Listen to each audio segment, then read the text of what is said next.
ഇന്നലെ ഞാൻ സൂചിപ്പിച്ച testament the life of Moses എന്ന വെബ് സീരീസ് മോശയെ വെള്ളത്തിൽ നിന്ന് എടുത്ത് വളർത്തുന്ന അമ്മയ്ക്കൊരു പ്രത്യേക സ്ഥാനം കൊടുക്കുന്നുണ്ട്. ഈജിപ്തിൽ നിന്ന് കാനാൻ ദേശത്തേക്ക് മോശ യാത്ര പുറപ്പെടുമ്പോൾ ഈ അമ്മ വന്നിട്ട് മോശയോട് പറയും, നീ എവിടെ പോയാലും ഞാൻ നിൻ്റെ കൂടെ വരും. അങ്ങനെ ഒരു ഈജിപ്തുകാർ ഇസ്രായേൽക്കാരെ കൂടി യാത്രയാണ്. ഇവർക്ക് ഒരു പേര് പുറപ്പാടിൻ്റെ പുസ്തകത്തിൽ കൊടുക്കുന്നില്ല. ഫറവോയുടെ പുത്രി എന്ന് മാത്രമേ പറയുന്നുള്ളൂ. പക്ഷെ പിന്നീട് ജൂയിഷ് ട്രഡീഷൻ ഇവർക്കൊരു പേര് കൊടുക്കുന്നുണ്ട്. ദിനവൃത്താന്തം 1-ാം പുസ്തകത്തിൽ നമ്മളിത് കാണുന്നുണ്ട്. ബിത്യ എന്ന് അവർ വിളിക്കുന്നത്. ബിത്യ ഹീബ്രു വാക്കാണ്, 2 വാക്കാണ്. ഡോട്ടർ ഓഫ് യാഹ്വേ എന്നർത്ഥം. എന്ന് വെച്ചാൽ ദൈവത്തിൻ്റെ മകൾ എന്നർത്ഥം. ദൈവത്തിൻ്റെ മകൾ എന്ന പേര് ബൈബിളിൽ വേറെ ആർക്കും കൊടുത്തിട്ടില്ല എന്നുള്ളതാണ് അങ്ങനെ ഒരു പേര്. പക്ഷെ അത് ഇവർക്ക് കിട്ടി. മറ്റൊരു കാര്യം, ദൈവം അയക്കുന്ന 10ാമത്തെ മഹാമാരി ആദ്യജാതരുടെ മരണമാണ്.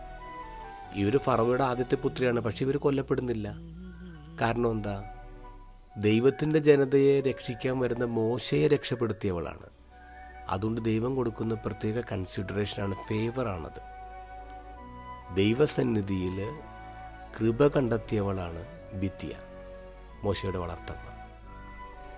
ഇന്നത്തെ ഗോസ്പലിൽ നമ്മൾ കാണുന്നുണ്ട് ദൈവസന്നിധിയിൽ കൃപ കണ്ടെത്തിയ മറ്റൊരു പെൺകുട്ടി, പേര് മറിയം.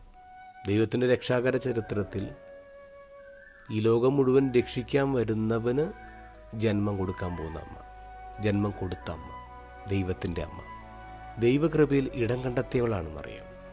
ദൈവകൃപയിൽ ഇടം കണ്ടെത്താൻ എന്താണ് നമ്മൾ ചെയ്തിട്ടുള്ളത്?